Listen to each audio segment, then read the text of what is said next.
Alright, good morning everybody, or afternoon. Let's finish this project off. So, I need to get some handles on the rock crusher. So what I'm going to use is handles off of a wheelbarrow that's been sitting in the back of my yard for like the past 7 years. Hasn't been used, so I might as well recycle it into something else. So what I'm going to do is zip it off here, and it should almost be like the correct width to go across there. Pretty sure.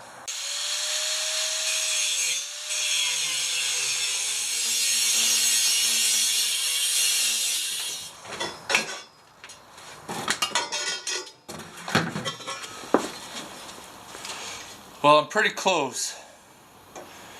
I think I'm gonna cut an inch out of this and then weld it back together. It'll be perfect. Can fit on the inside then.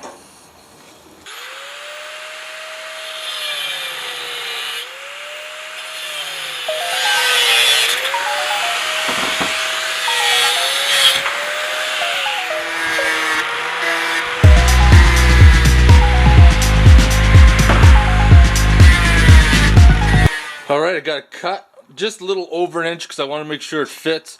So I'm just going to throw a tack weld in there. Double check the fitment, weld it up, and then hopefully utilize these bolts to bolt it underneath just in case you're out somewhere and you need to remove the arms for whatever reason. So let's get that tack welded up and fit it and go from there.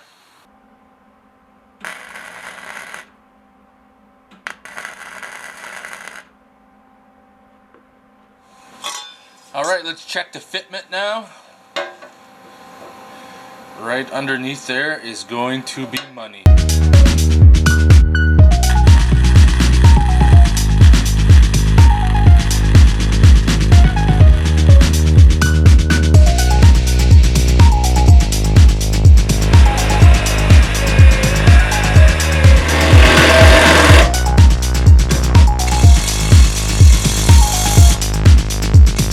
There's a little bit of flex in the handle, but before I paint it, because I'm going to weld it inside here just to make it a little bit more stronger, because this angle iron is just on these tubes by like spot weld kind of thing, so I want to reinforce it a little bit. Because on the wheelbarrow it utilized the whole frame as part of the handle, but now that we cut that off and we're relying on the angle iron, that's not really what it was designed for. So now I'm going to have to modify it up just like I showed you, and it'll be fine because even with lifting it, there's not much weight on it. So now I need to put the rubber seal on the end of the drum, and I got some 1/4 inch fuel line which I'm going to try. We're going to cut through the middle, wrap it around the outside, put the cover back on. If it works, great. If not, I'm gonna have to come up with something else. So let's go get the fuel line and carefully cut it open. Okay, what I got here are some safety gloves that my last place of work we had to wear because they were knife Nazis and people were getting cut, so they got these special gloves. So we're going to use safety, cut the hose with these. Yeah, the hard part's gonna be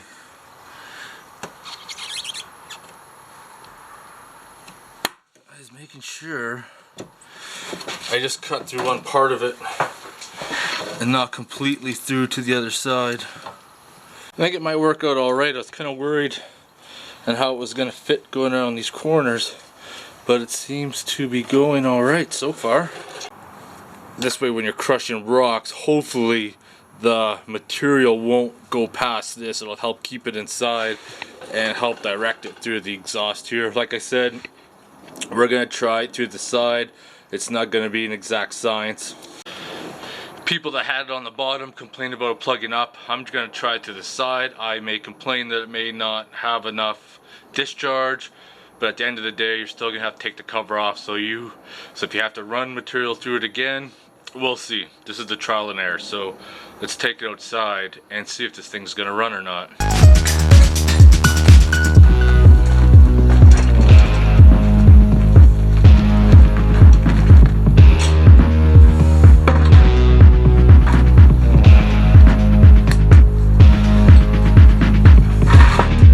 So we got the hose to the bucket, Everything is set up.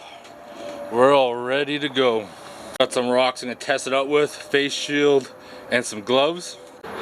There's no doubt in my mind that something's gonna come out of that tube behind me when I'm feeding, so better be safe than sorry. Moment of truth, last chance. Is it gonna work or is this gonna be a fail?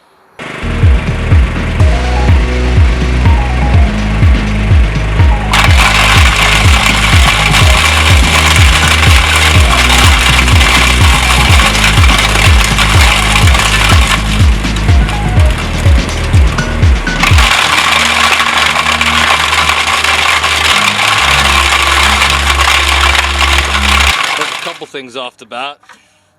That's why I got off the side, but for the amount of rocks I crushed, there'd be a lot in that drum still, and it seemed to still leak past this, especially on the bottom here. But I got some in the bucket, so I may have to add, might put like a little smaller port on the bottom with like 1/8 holes or something. And my coupling backed off here, so I'm just going to remove the guard, then we're going to fire it up again. I didn't have any Loctite on the set screw here, so that's one of the reasons why it would be able to back off too. So I'm just gonna put her back on, maybe do an RPM test on it, see how fast she's turned. I got my digital tachometer right now, so I'm gonna put this reflective stripe, and it's got to be somewhere dark, so I'm gonna put it on there, and then we're going to test the RPM. So hopefully that'll give me a good reading. We're about to find out.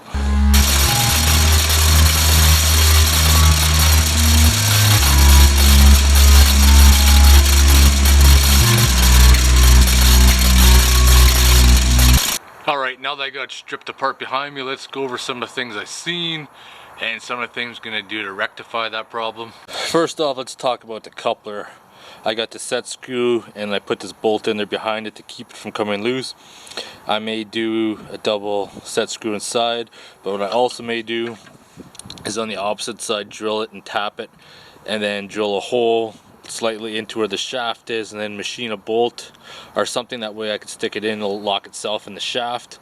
The screen survived, so that was good. It is a little dented up, so I'm going to have to look at getting some more of that screen.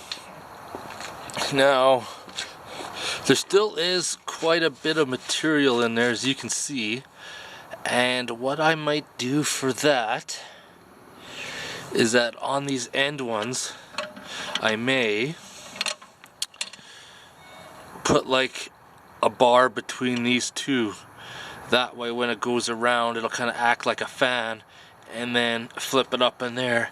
Then I'll use the back chains back there for crushing, because that's where it's fed. And then if I ever need to shake it up, I can just grab the handles. But let's empty out this material in that bucket. I feel bad because Dave sent me the sticker, or a couple stickers, quite a long time ago, and I keep forgetting to bring them out to my garage. There we go. Redneck Garage, keep turning wrenches. Alright, it's motherfucking beer time. We got some Heyday by Granville Island Brewing. 5% alcohol. What does it say about this? Fuck if I know.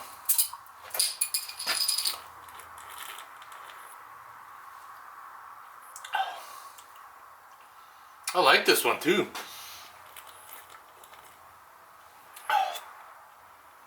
This one's really good actually. So I'm going to end the video there. The rock crusher does crush rock. A few things we got to work on to perfect it. I knew that from the start. Nothing you ever build always works out perfectly. There's always adjustments, modifications to make it work better. So like I said, what we're going to try to do is put some paddles on the last two sets of chains. That way it should act like a fan, help get some of that material out of there quicker. So if that doesn't work, I'm going to have to put a cover on that chute, drill a hole through the bottom, which I really don't want to do, and then see what happens then. Anyways, it's motherfucking beer time. If you guys have any questions or comments, post them below. Otherwise, I want to thank you guys for watching. And this is some good fucking beer, jeez. That's really good.